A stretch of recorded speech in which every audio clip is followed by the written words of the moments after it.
All right. Okay, so thank you for attending today. We do have a great grant opportunity at ODA open right now, the Farm to School Producer Equipment and Infrastructure Grant Program. And so I'm going to give you an overview of it. So this is what I hope to get through today. For those of you that don't know about the Farm to School program, I'm going to give you a brief overview. We're going to walk through the grant requirements. This is a very unique grant program, so I want to make sure everyone understands how it works. And we'll talk a little bit about the matching requirements for this grant, the letters of intent to buy that are critical to your project that you will need from school buyers. And then we'll go through the score sheet so you understand the merits of the program and how your application will be evaluated. We'll talk about the application. I'll walk you through that and how to submit it. And then I'll give you a couple of resources that if you do have questions or need some support from organizations in either preparing your grant or getting connected to the types of buyers that you need to be working with to receive these funds, I'll go over some of that as well. And then we'll have plenty of time for questions and answers. And I really apologize. My voice is just really funny with this cold I've had. Okay, so for those of you that don't know, the Oregon Farm to School program is a well-established program in the state. It's one of the landmark programs in the country for farm to school. It's been well-funded for almost 10 years. And essentially, what you see, the image on the right there, are sort of the core elements of farm to school. And it really includes kind of these three different components. One of those, and the one that I think may be of most interest to those of you on the call, is local procurement. So there are a lot of initiatives across the country that help get local products into school meal programs and other federal food assistance programs that are reaching pre-K through 12th grade programming in the country. And Oregon has one of the longest standing programs to do that. So these buyers get a state subsidy to purchase local product. And so that's one of the elements of the Farm to School program. And what we've learned over the years, and what a lot of people across the country that are part of these movements are learning, is that it's not enough just to put that local product on the school lunch plate. We also have to be teaching kids about why it's important that they know who their farmers are and why they should choose healthy foods. And so there's an educational component of Farm to School as well. And so there's a lot of in-classroom activities, field trips, farmer presentations, etc., nutrition education, culinary classes that are also supported with these state funds that help integrate what kids are seeing in the lunch line, but then also help them learn about it in their daily classroom activities. We also have a component that helps develop and design school gardens across the state. We have over 900 school gardens. Some of these gardens are actually providing produce that schools are serving in their salad bars or in their school lunch line. But the school garden component is also really essential to the program. Kids get experiential experience with growing their own produce and learning about soil health and all the important elements of growing food, and even learn about what would it be like to be a farmer. This is a lot of what you would be doing, is spending time with plants. And so the school garden, we also fund a lot of school gardens through these dollars.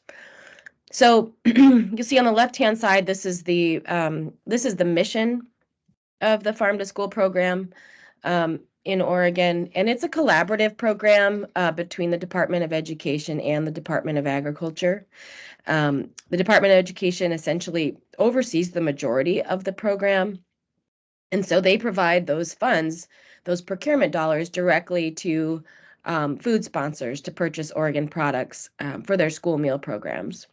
And then ODA's role is to help support producers and processors in understanding how to get their products ready for this marketplace, get them approved, make sure they meet the school meal standards, etc. And then we also run this grant program that I'm going to talk about today. So I did want to show you just really quickly that these are some or most of the grant buckets that we have to support the program. So, and again, these buckets in blue are managed by the Department of Education. The bucket in yellow is the program that I'm going to be talking to you about today. But essentially, those first two buckets um, encompass the procurement aspects of the Farm to School program. And so school food sponsors, again, they receive that state subsidy to buy Oregon products. They do that in two ways. One is they are automatically entered or they're opted in to get those free dollars or tax dollars, I should say, and and they can use those during the biennium. So that's the first bucket there. The second bucket is a competitive procurement grant that the Department of Education runs. And so once those school food sponsors um, spend down their opt-in money, they can apply for more funds to buy Oregon product. So that's the competitive grant program for Oregon Foods. And then, of course, I mentioned there's a large amount of time and energy spent on educating kids about where their food comes from and teaching them nutrition classes and other healthy lifestyle programming. And that falls into the education grant there. And so we have a lot of nonprofit organizations. Producers are also eligible for these funds if they want to host farm field trips and other things like that. Commodity commissions, schools, tribes are eligible for those funds to deliver nutrition, food, and agricultural education to kiddos. And then the producer grant is specifically for equipment and infrastructure that producers and these other groups here in orange, of course, these are the eligible groups, but for them to purchase equipment or make infrastructure upgrades that might be necessary to help them get their products into this market. So that's what we're going to talk about today. So the Farm to School Producer Equipment and Infrastructure Grant um, is something that has been available now for 3 biennium. We are excited about this grant because it is one of the only state-funded grant programs in the country that actually provides working capital for producers and provides these funds basically upfront. This is a disbursement-based program, so grantees receive 75% of the funds that they have been awarded at the outset of their project. And there are also funds that can be used for production purposes. Not so a lot of these grant programs only allow producers to use these funds for post-farm gate or post-harvest processing. But this is one of the few grants that allows both. And so I'm going to talk about that in a few minutes here. For this biennium, for the 2023-2025 biennium, we have $500,000 available. This is actually this is a double amount. This is double the amount that we had last biennium. So we are pretty excited that there's support for the program to grow. We've received over $2.5 million in requests for these funds, so it's a very popular program. And we've had 12 grantees in the past, in the last 2 biennium before this one, that have been funded. Here's an example of one of them on the right side here of the slide. Deck Family Farm was awarded some funds to install some equipment, and they purchased a grinder, and then they also we were able to make some infrastructure changes in order to get their facility licensed for the 20,000 bird state exemption license. And they are selling to a few school districts some of the parted bird pieces. So that's an example, and we can talk more about that in the upcoming slides.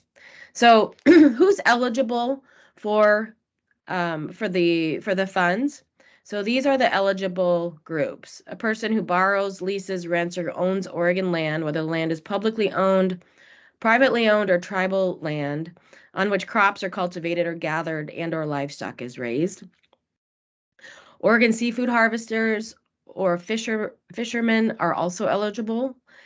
And Oregon for-profit businesses, including tribal enterprises, agricultural cooperatives such as food hubs or processors, and nonprofits that source not less than 51% of Oregon produced products. So if you are a processor or an agricultural cooperative, you need to be sourcing not less than 51% Oregon produced products to be eligible to apply for these funds. And your primary function needs to involve production, processing, packaging, or distribution of food service products or some combination thereof. And or you need to be producing, processing, and selling Oregon agricultural products or services for the mutual benefit of your members. So in the case of a cooperative. So those are the eligible groups, which is pretty encompassing. And so who do you need to be partnering with on these projects? So in order to receive these funds, you need to be um, working on a collaborative project with any of these entities. So we often call this program Farm to School because most of the programming is happening within school districts. However, there are other groups that are also part of this state program. So if a school district if you're interested in working with the school district, it's very likely that they're participating in the National School Lunch Program, meaning they are receiving federal dollars to deliver meal programs in a school environment. So any of these groups, sometimes you see schools participating in these other federal food assistance programs as well, such as the Child and Adult Care Food Program. So the child portion of that program, if there is a early Head Start program or YMCA, if they're serving breakfast or they're serving lunch through the CICFP program, you can partner with them as well. There's also there's also a lot of organizations, nonprofits, educational groups that provide summer meals, and they participate in this federal program called the Summer Food Service Program. They're also eligible to partner with you on this grant. And then tribal schools. So any federally recognized tribe or early learning site that's serving meals on reservations and other tribal youth meal programs, they're also eligible to partner with you on your project. So you will need letters of intent to buy from any of these groups that are in these programs. So how can you use the funds? So the funds are intended to support businesses that are going to start or expand their production, processing, and aggregating capacity to sell Oregon products to schools. You don't already have to be selling to schools to receive these funds. You can be selling to schools for more than 5 years and also receive these funds. And so we'll go over some of that as well. You can see some of the other kind of overarching purpose of the grant program here. But they're intended to help you purchase the qualifying machinery or equipment or cover costs associated with infrastructure improvements to start, upgrade, or modernize value-added businesses. That's another option. Increase the use and or processing of Oregon agricultural products. And then the last bullet, grow, harvest, gather, raise, catch, or process food and products in Oregon. So that gives you a sense of the type of activities that we're expecting applicants to achieve with the funds. So here are just some of the other kind of requirements for this biennium. We have $500,000 available for this biennium.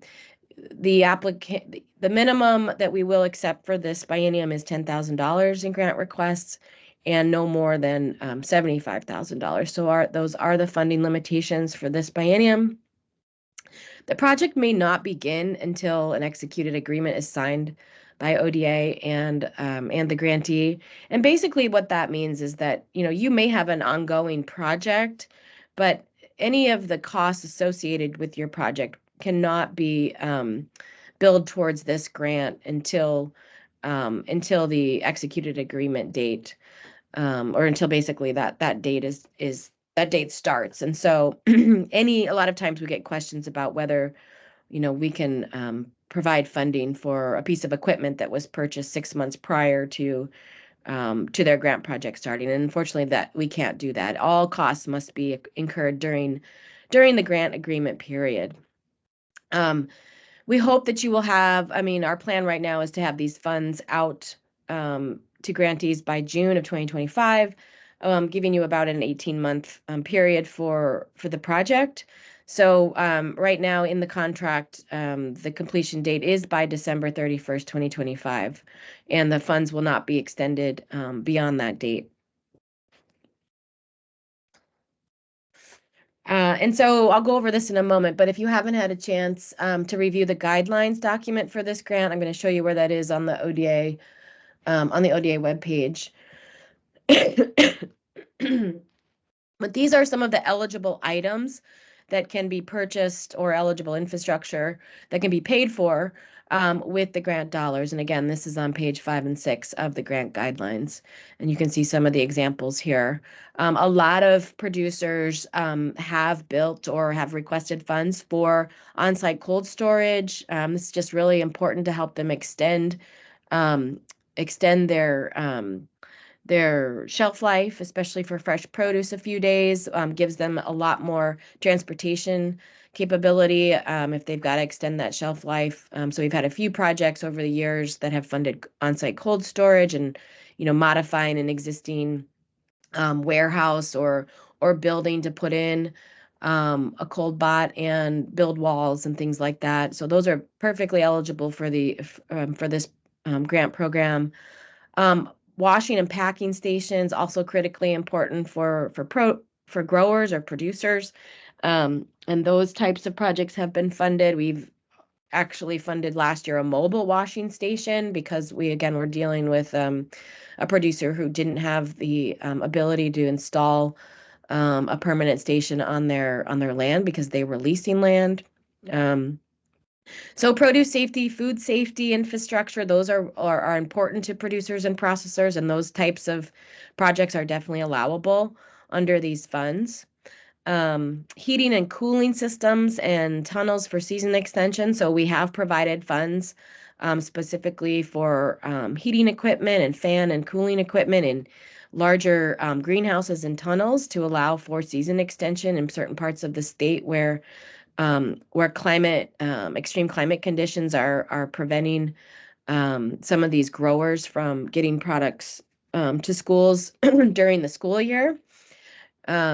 Seeders, transplanters, cultivators. So again, some of those production-related pieces of equipment are allowable. Tractor implements and attachments as well. And then here are some of the ineligible items that are important to note. I will say the two I think that are most commonly requested are land and building purchases. So we cannot purchase buildings or land acquisitions. Those are not allowable purchases under this grant. And then refrigerated vehicles, or I should say, vehicles, fishing vessels, and tractors.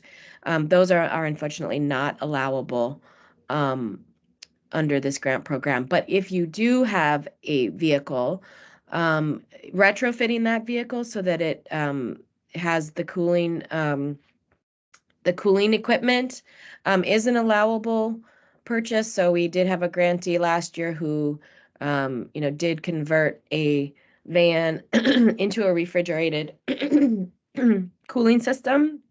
That is definitely allowable, but purchasing that vehicle, fishing vessel, or tractor is not. Excuse me. Indirect or overhead costs. Unfortunately, this grant does not pay for those. Product research and development. So any R&D that you would need to maybe do would not be covered under this grant. Advertising or marketing also not allowable. And then some of the other items you see on the right-hand side, any back taxes, bad debts, things like that, were not allowable either. So there is a matching requirement for this grant, and it is a tiered matching system. So there's a minimum of 20% matching. That's a requirement. And this is a matching requirement of the requested funds that have for applicants that have sold to schools for more than 5 years. And then it tiers down from there. So there's a minimum 10% matching requirement of requested funds for applicants that have no experience selling to schools, and then 15% if you have experience between those years. So those are the matching requirements. Let's go over what that means. So there's basically two types of match under this grant. There's cash match and there's in-kind match. So cash match is essentially defined as any real cash or liquid capital that you're going to contribute towards your project. So it's cash that you're bringing with you um, towards your project. So you may be, and this can be sourced from, it's not really relevant to us where it's sourced from, but that can be from loans, that can be from profits that you've made from other sales, it's basically cash in your bank account. It can be from other grants that you've secured. And then it can, and it can also, and so what you would do with that cash is you would put that towards your project, right? So it may be items that you're going to purchase yourself, but are necessary for your project, such as equipment, such as certain pieces of equipment or infrastructure. But it is basically what it says it is. It's cash. And then there's in-kind match, and that is defined as any goods or services that you may provide towards the project instead of money, right? So it may be donated time from personnel. I mean, a lot of these projects, there are going to be labor costs associated with them. So maybe there's either your labor or maybe some of your staff's labor that will be provided in kind towards the project. You can also use the your any existing equipment or facilities, again, that you already own or that you already have access to. You can use the rental. If you're renting a facility, you can use that towards your in-kind match. And basically, the value of that can be used, or the depreciated value of the equipment can be used towards that match requirement as well. And maybe there's somebody, a consultant or someone that's going to be working with you or partnering on your project, and they can also donate some of their time towards your project as in-kind match as well. So if there's questions about match, I'm happy to answer them. Amy, can I ask it now? Heather, actually, if you don't mind, I'm going to get through the slides and then we'll come back to questions. So if you want to put it in the chat box, you're welcome to, so you don't forget it. Otherwise, you can ask. Yeah, we'll come back to it. We're recording this so we can share it on the website so people can listen in. So I wanted to get through the slides first, but then we'll come back, okay? Okay. All right, so I mentioned the letters of intent to buy. These are required from the applicant, and you do need to have, you can have up to 3 letters, but you do need to have at least 1 letter. And again, this needs to be completed by one of the partnering buyers, so that would be a school district, a nonprofit organization that's participating in any of those school meal programs that I mentioned, or those federal food assistance meal programs I mentioned, like summer food, the National School Breakfast or Lunch Program, or the child portion of the child and adult care food program. So Head Start programs, preschool or early care programs, a lot of those programs are participating in these federal meal programs and are eligible and receive the state subsidy. And so those are the partners that you need to be working with. And then I also mentioned tribes.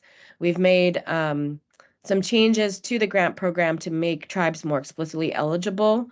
So if there's a tribal organization that's working on providing youth meals, you're also eligible to partner with them. But these letters need to be prepared by those entities, and they need to describe basically the agreement that you have or the collaboration that you have for your project. So these are not legally binding letters. A lot of times these, and most of these buyers do know that now. A lot of them are not able to make guaranteed purchases due to federal procurement rules. But what this does is it basically is the good faith agreement that you're entering together to work on this project together in sourcing Oregon product for their meal program. So it should include a description of the project and how that project will contribute to the buyer's effort to source more Oregon product and serve more Oregon product to their students or their youth. So there should be a description statement. It should also describe the types of products that you've agreed to sell to the school and any standards around those products. So what form will it be in? How should they expect to receive it from you? Um, and the volume of that product. How often are you going to be selling this product? Maybe you're going to be selling greens part of the year and then root vegetables another part of the year. So you want to be as specific, you want to help them be as specific as possible in this letter of support. And again, this is important for the review committee because it basically supports what you're proposing in your application and why you need certain pieces of equipment or infrastructure to make this project a reality. Um, you'll want to also describe your delivery frequency and how many students are going to be reached with the product. And then, of course, this needs to be on letterhead of that school food authority and signed by the school food authority representative as well as yourself. So this is a really important document, and we do have this example in the guidelines that you see here. And so you'll want to make sure that if you are going to apply for these funds, that you've got that relationship started or are planning to get this relationship started very quickly with the required buyers. And then I did want to show you the score sheet. So this again is on page, this is on, I think, page 37 in your guidelines document. But I also, this is really helpful when you're filling out your application, which we'll talk about in a moment. You're going to want to pay attention to how the reviewers are evaluating what they see or what the narrative is that they see in your application.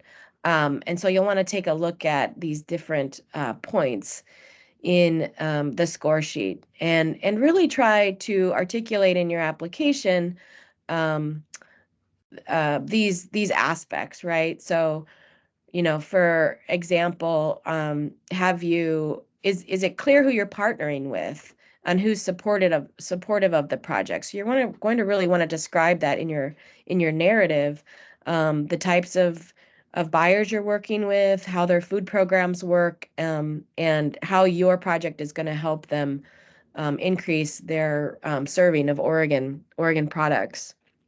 So I would definitely pay attention to the score sheet and kind of use this side by side um, when you're completing your application. There are some priority areas that this grant does give preference for in the last section here on diversity and inclusion.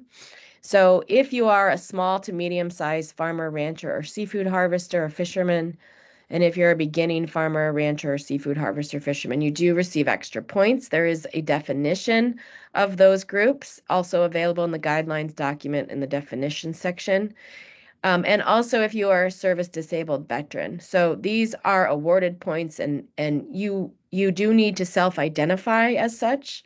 And so we will walk through that as well. Okay, so I think what I'm going to do here is I'm going to pull up the application and show you how to, if you haven't already, taken a look at our web page. So We do have, if you haven't already, go to oda.direct. This is our website or web page for the Farm to School program. This is our short link, oda.direct F2 /F2S. So you're going to want to make sure to bookmark that page. That'll bring you to the web page here and a description of halfway down the page here, you'll see the Oregon Farm to School Equipment and Infrastructure Grant Program, a description of it. If you page down, you'll go through the timeline and some of the office hours we're hosting, which you're welcome to join those as well. Some of the important dates too, which I'll go over in terms of deadlines and things like that. But here are the application materials. And we do have the application materials available in English, Spanish, and Swahili. So if there are producers you're working with who English is not their first language, we do have translators on staff, and we also can get interpretation services if necessary. So I'm going to go through the English materials today. So these are the grant guidelines. I would really encourage you to open this document, save it to your desktop, and make sure you read it thoroughly. It's going to have a lot of important information about the grant program and all of their requirements. And I know I covered a lot of it in my slides, but it's important that you check the fine details. All right, I'm gonna let somebody in here. So anyway, that is about halfway down the page on there, but I will keep this up as we walk through some of these pieces. All right, so the proposal form is in a fillable PDF form. When you click on it on the web page, it's going to open into a browser, or it may open into your Adobe Acrobat. It's going to depend on how your computer is set up, and people have been having problems with applications. So I want to make sure it's clear how to do it. So once you open it, if you haven't already, you're going to need to download it. You want to download it. You don't want to fill it. You don't want to start filling this inside the web browser because it won't save your responses. So when you download the file, go ahead and save it to a folder that you can easily find. So I'm going to save it to my desktop, okay? All right, and so once I've saved it to my desktop, then I can go in and then I can go into it and make changes, and it'll automatically save it. So let's see.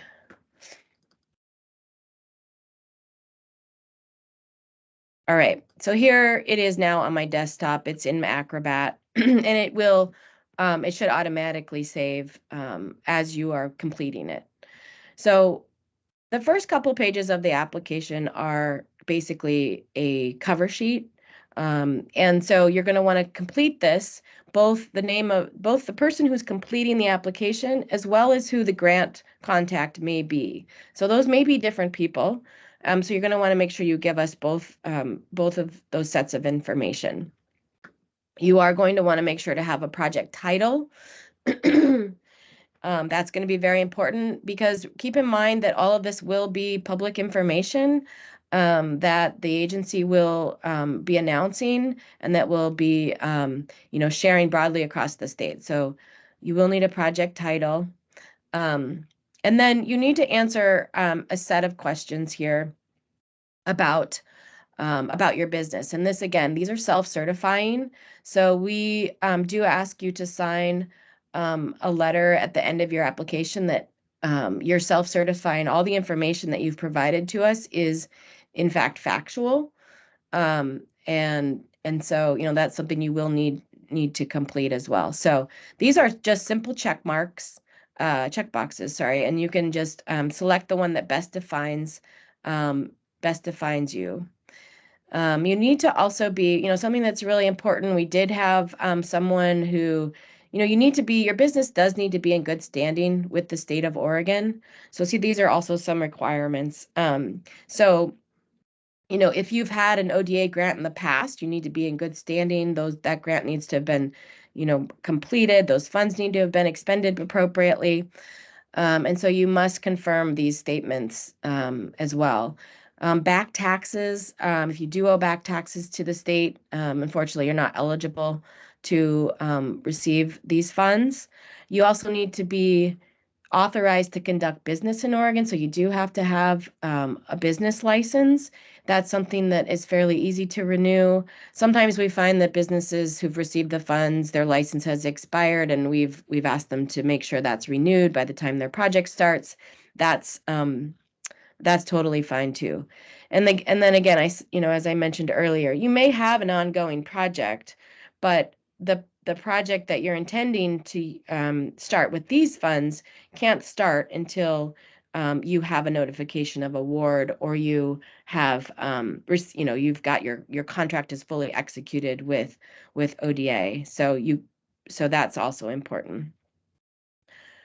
There's some questions in here about whether you have experience selling to schools, and you want to, just pick the one that most captures what your experience is. So sometimes I get questions, well, I've sold to schools once, and I would say, well, that's a pretty big leap. You have the experience of selling to them. So I would go ahead and say, you've got 1 to 4 years selling.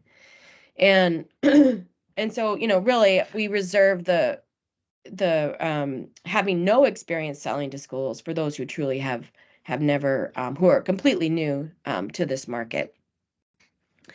And then this helps us categorize, who's applying for which track. We don't really have, we call them tracks, but the application is the same. So you can simply tell us which one you're applying for. It's not going to make a difference among the review committee. We're not trying to fund X amount of equipment proposals or infrastructure proposals. We're simply trying to organize, again, this is a cover sheet that you're not evaluated on these questions. These are basically required questions, in the sense that we need to make sure that you actually are eligible to apply for the funds. And then we're trying to understand a little bit about what your business already has underway. So if you have food safety practices or certification already, it's also something that we would like to know about, because in certain instances, depending on what it is that you're proposing to do, we may ask that you, for example, take one of our FSMA produce safety training courses, which are offered many times throughout the year, again, just based on your project. So that's important to know. And then we do have a section on how you identify, and this is for the director's office, as the director is thinking about the diversity of applicants that receive the funds and where they're located around the state. So that's why we ask for your address. And so you'll want to answer these as it relates to the definitions described in the revised statutes at this link here. It's what's confusing about this, but this is the way that we did have to design this, according to Department of Justice, is that these groups are defined by this certification program. You may not be registered with the Office of Business and Inclusion and Diversity, but that's okay. We just want to know if you would describe your business or your farm as any of these in any of these categories. So you can fill this out as you see it, as you self-identify.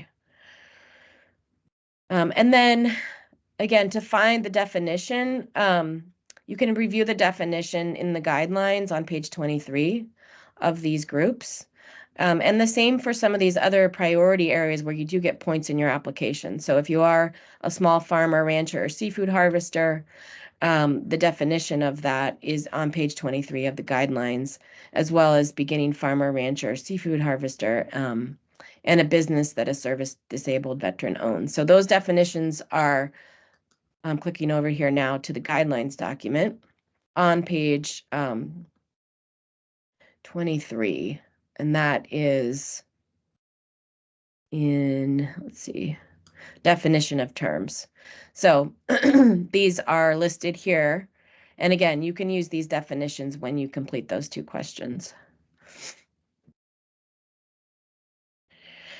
Okay, and so the remaining pieces of the cover sheet are really just asking you about where you heard about the grant program. You'll want to complete your executive summary. I really encourage applicants to complete this last because this, again, is going to be the public information that we share if your grant is awarded. And this is really something that, I think once you've completed your narrative and you have, been working with your partners, you'll have a chance to create a summary here. And so we're looking for something that's from 50 to 100 words. We need enough information so the public knows what your project's about. We're required to share. If you are receiving public dollars, we need to be able to describe how you're using them. So we do need enough information about your project in this section here, but I do encourage you to fill that out last. And then again, these pieces too, you want to make sure your anticipated project start date is after June 1st, 2025, and your anticipated project end date is no later than December 31st. I'm sorry, June 1st, 2024, the anticipated project start date. And then the project end date no later than December 31st, 2025.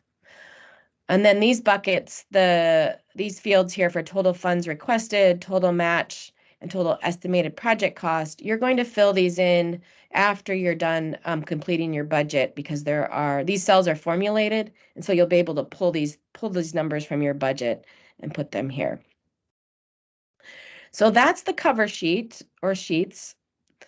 And then the rest of the document or the next section is your narrative section. And so you're going to want to follow closely the questions and provide enough information so that the review committee can evaluate the merit of the narrative. So make sure to follow these minimum word and maximum word requirements here. But there's plenty of space here in the fields for you to meet those word requirement numbers. So there's a section so this section is simply just giving us a summary of your business and your goals and any structure, if you're managed by a board or you have a trustee or you have investors, you're going to want to describe kind of generally your business and its purpose.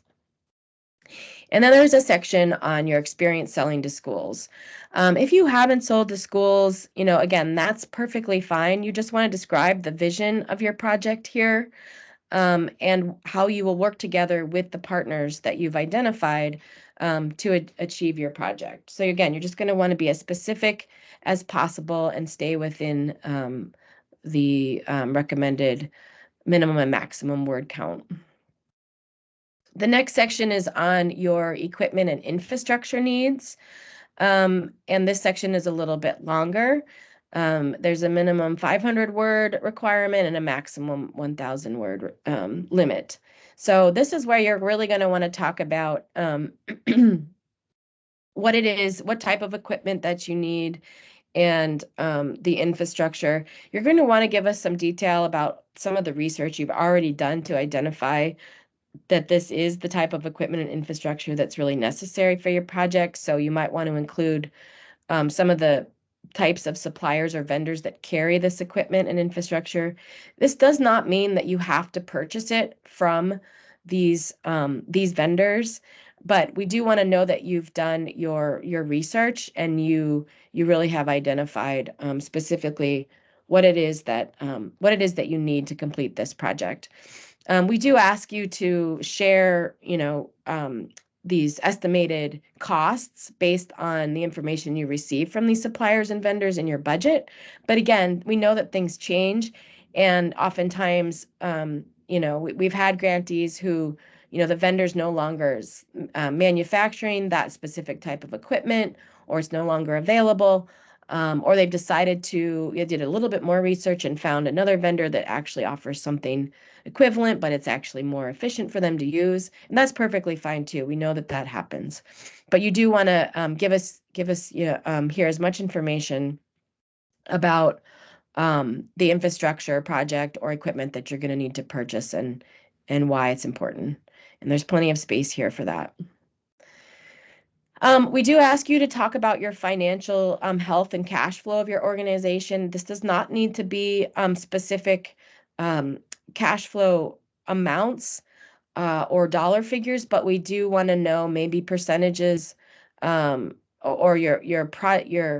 we do want to know a little bit more about your financial health as it relates to being able to manage cash and stay in the black. We don't want I think what's difficult about this question is we don't want confidential business information because we are subject to a public records request and would have to release that information. But we do want to know enough about your sales channels, your the percentage of your sales in different markets, and things like that.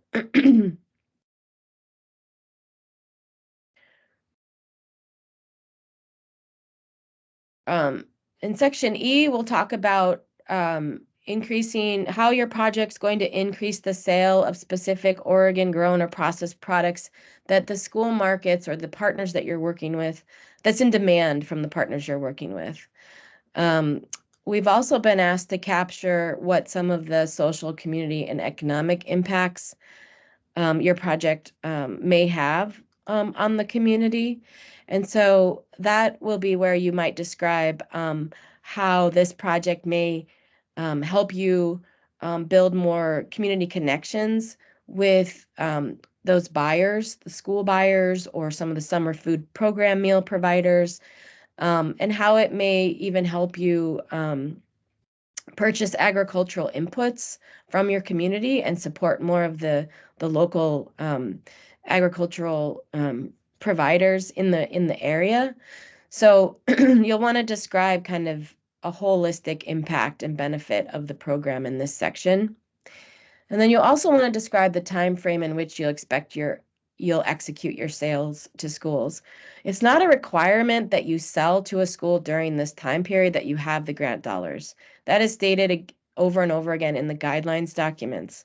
We know that sometimes unexpected circumstances come up and the sale doesn't happen in the anticipated time period. But what we do want to know is that you and the partner that you're working with or partners are making your best effort to make the sale happen. If not during the grant period, soon after. So you'll want to just be as realistic as possible with that anticipated sale time to the school. A good example of this is during the COVID-19 pandemic. We had these funds available. We had grantees that were awarded to purchase equipment and infrastructure. And then, of course, schools shuttered, and some of those grantees were delayed significantly up to a couple of years in making sales to schools. So, so we do understand that there is not a requirement that a sale happens, but we do want evidence, and the review committee wants evidence that you're moving in that direction and that the sale is very likely. All right, and then I mentioned your matching funds and how to describe those. So you will need to share those here, and then how you will be expected to track your matching, and that will be in the expenditure workbook if you are awarded funds. So you want to talk about how you would do that. Will you create a spreadsheet? Will you run personnel reports? What kind of logs will you use to track the matching contributions that you're required to make under the grant program? There is also a section on food safety. So I do want to emphasize that it's not a requirement. Let's say you are a grower who is not GAP certified and you want to apply for these funds. It's not a requirement that you be GAP certified to apply for these funds. However, you can use, as I mentioned earlier, you can use these funds to help you come into GAP compliance if, in fact, that is what the buyers that you're working with are requesting that you have. We do have some school districts in the state when they buy certain fresh produce, mostly some of the higher risk types of products or produce like leafy greens. They do require if they buy direct from a grower that grower does have GAP certification. So you're allowed to use these funds to help you come into that compliance, particularly probably with your washing and packing stations and getting those set up and having the right kind of washing treatments available. We do have food safety and produce safety review these applications. And you will not be met, you will not, the merits, you won't be evaluated on the food safety section essentially, but we do want to know what you're already doing. So if you have an on-farm food safety plan, or you have a HACCP plan, or you're already GAP/GIP certified, you'll want to put that information in here. If you're not, that's okay. You'll just want to tell us what you are doing towards food safety and produce safety. And then if necessary, one of our internal staff may follow up with you to help guide you on this. But you won't be evaluated on it in your application. And that's essentially because the agency really wants to, we want to help you achieve the right produce safety or food safety standards for what you're doing. We don't want to penalize you. So, so that's kind of the purpose here. All right, and then in the budget detail, and then I'm going to wrap up here and we're going to come back to questions and answers and then grant writing support or grant preparation support. Some of these fields are going to auto-populate. So that's the good news with this form, is that it will do some of the summation for you. But essentially, you'll have a personnel category here. And this is where, again, you can use some of the costs of managing the project and implementing the project. If that's your time or some of your staff time, that's where you would put this information. If you do provide any benefits, those can also be listed here. That would be health insurance and other types of payroll benefits can be added here in this section. So you do want to, those types of costs can be covered with this grant. And then you'll have your equipment and infrastructure cost. That's going to be probably the majority of your costs, and there are quite a few fields here available for that, and there will be summation tabs at the bottom. And you do want to put, this is a total, these tables are designed for the total cost of the project. So even if some of this is matching or you're going to provide those funds, you are going to enter those items anyway. You will pull those out in a matching table at the end, but you do want to make sure to document every cost here.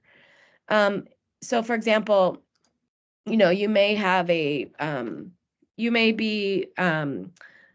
need a kettle, let's say, for processing. You're going to make a value-added product, and you want, one of those, and they're, $650. And so the total estimate is $650. But let's say you're going to pay for half of that kettle as part of your match. Then you're only requesting $325.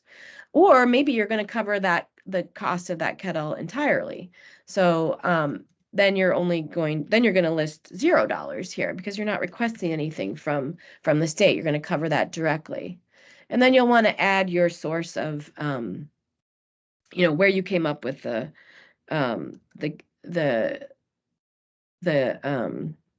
kettle cost, right? So that source of that estimate. So that's essentially how you're going to fill out your tables. And that would also include for personnel, right? So if you're going to provide match up here, you wouldn't request any funds for that time, but you would list it here. Same with supplies. Again, you're just going to want to make sure you list every item that you need for this project. And then at the end, and then you've got your contractual costs here. So this is, supplies or anything that you're going to need, any durable costs that are going to be, this is something like bins and totes, things that you're going to reuse. These are only reusable items. Anything that you might need for building, building walls, things like that, any construction costs, those can go in supplies. Some of that can also go um, in infrastructure, but would likely be supplies that you would need for that. Contractual costs, if you're going to be working with like an architect or a designer, someone to help you if you're doing some sort of retrofit in an existing building, or maybe you're going to have someone do some plumbing work or electrical work, that's where you would add those types of costs. Other costs would be things like your any licensing. Let's say you're going to get a domestic kitchen license, you would add that in here. Or maybe you're going to have a gap audit and you need to pay for that. Those are the types of things that you would put in your other cost categories. All right, and then here's your matching funds section. So again, you're going to want to pull out those matching fund items that you put in your budget above and list those here. And then you have your budget summary. So this is where you will take each of these total, from each of the previous tables, you'll take your totals. And I think actually, yeah. So you'll do that. You'll have to enter them in here.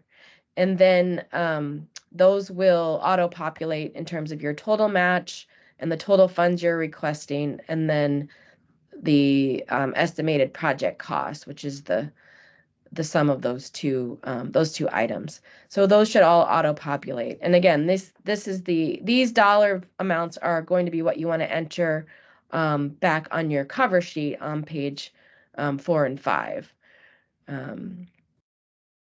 Okay. And then the last two pieces are your work plan. So you're going to want to give kind of a big picture view of kind of the milestones of your project, the time frame that those aspects of your project will be completed, or when you anticipate they will be completed. Who the responsible party is for that milestone activity, and a description of it. So the work plan just kind of gives the reviewers kind of a big picture overview of the important aspects of your project. And then the last piece is the self-certification.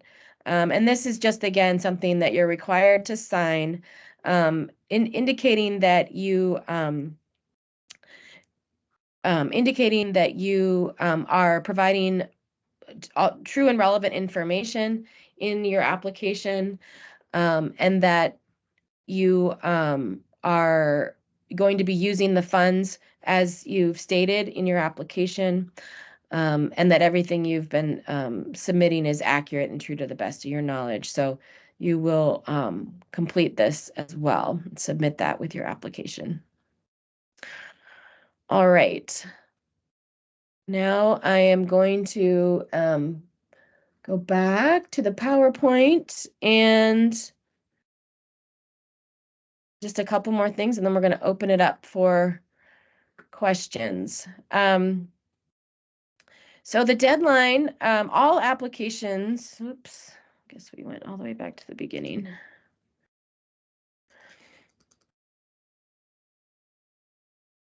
So all applications must be received by ODA by 5 p.m. on April 10th.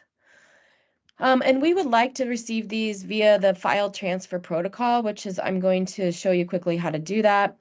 But if you aren't able to use that system, then everything must be mailed or faxed, or applications can be dropped off by 5 p.m. on April 10th. And there will ODA reserves the right to not accept anything after that date. So for the file transfer protocol, there is a description of how to use that in the guidelines document. And I am going to just quickly go over that for folks. let's see, where did my...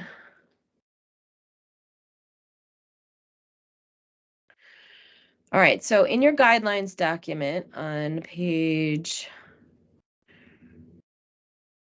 15 is how to upload your material when you're ready to submit it. So this is going to be your, and you'll want to make sure to have it in these forms. So you'll have a proposal form, and then you'll have your letters of intent to buy. So these are the documents you'll have to submit. And you'll want to make sure that they are submitted in this file format here.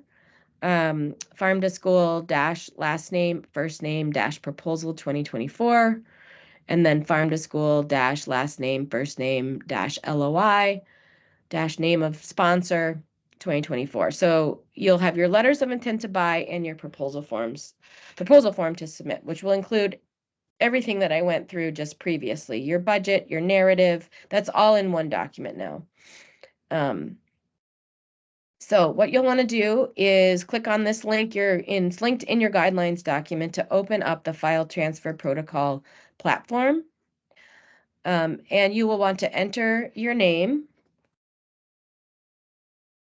And this is really important because, you want to fill this out completely so that we can get in touch with you if there's any problems with your application submission. You'll want to add your email address and your phone number. Please make sure to enter this information. It's really critical. And then in the brief explanation field, you're going to put something to the effect of submission of proposal form and letters of intent to buy for the farm to school producer equipment and infrastructure grant. Okay, so you're going to want to let us know what you're submitting and which grant it's towards.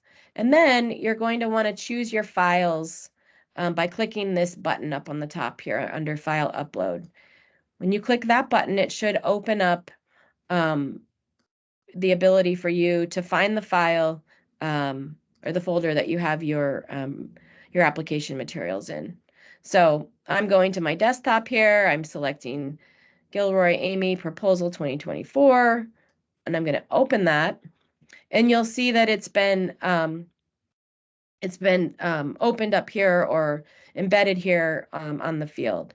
Then you can click the Select More File section and upload more files as you need to. You can also drag them into this box. I'm not going to show you how to do that on my screen. It's just a little difficult as I'm sharing here. When you're ready to upload those, you can hit Begin Upload. And when it has, and so it'll take a moment if you've got many files. And you should see this screen that says complete. The file has been successfully sent. So that is unfortunately the only way that we can let you know that your file has been, you won't get an email confirming that your file has been received. You will get this field that says the file has been successfully sent. So that is what you should see. And if you have any problems, you're not seeing that screen, then you would want to reach out to us. But this is what your screen should say after you've sent us all the files for your application. All right. So a couple resources really quickly that I wanted to make sure that I shared with you. So if you are, really interested in, I don't know why it keeps doing that, but if you're really interested in this grant program, but you really don't know where to start with reaching out to schools or the types of buyers that you need to be working with, we have a number of regional hubs across the state, procurement hubs that their role is to help connect producers and the types of buyers that this program is designed for in their region. And so we have a map of those hubs and contact information. If you go to our website, oda.direct/OH4S, which is Oregon Harvest for Schools, you will find, and I'm going to click on that and show you, you will be brought to this page where there's a map, and you can select any of these regions to get started connecting to these procurement hubs. So here's the Northeast Oregon region. And you can page down to this section that says new to selling to school food sponsors, or connecting to school food sponsors in these areas. You can click on, in this instance for Northeast Oregon, Wallowa, Union, and Baker regional hub leads. And when you click on this link, it will bring you to the contact information for these folks. So Christy Athens, for example, she is the Northeast Oregon Procurement Hub Coordinator, and her contact information is here. You can reach out to Christy, and she can help you get connected to some of the buyers in her region if that's where you're interested in working. So those are the regional procurement hubs, and I really do encourage you to get connected with them if you're just getting started selling to schools. Another resource that we have is the Rocky Mountain and Northwest Regional Food Business Centers. Oregon is one state that's participating in this Regional Food Business Center. And we have the ability to seek some grant writing and support from the center, specifically in Oregon. We're going to pilot an approach specifically for the Farm to School Equipment and Infrastructure Grant this time with the center. So if you feel like you need some support in preparing your application, talking with someone about its completeness or its competitiveness, we encourage you to reach out and get registered with the center so that they can work with you one-on-one between now and when the grant is due. They will not do the grant writing for you, but they will work with you on filling out each of the narrative sections and making sure that it's full and complete and as competitive as it can be. If you would like this kind of support, you need to contact them very quickly. In fact, I would do that maybe after this call. This is the website, Northwest Rocky Mountain Regional Food Business.com, where you can reach them. And you're going to want to click on the Connect with Us button. And when you do that, there is a field of information, an inquiry field that collects information. You're going to want to make sure in the field that asks, how can we help? To say that you need help with the Oregon Farm to School Equipment and Infrastructure Grant application. They are asking us to let people know to do this by March 15th, if possible, just so they have a sense of how many folks may need help with their applications. And then they will be in touch with you to schedule some one-on-one time. And that may be somebody from the center in Colorado, and it may also be our state coordinator here in Oregon, Tanya Murray. But I did want to make sure to share that resource with you. And then the last bit of information I wanted to make sure that you had is that we do have an email address for this grant program. That is farm to school grant at oda.oregon.gov.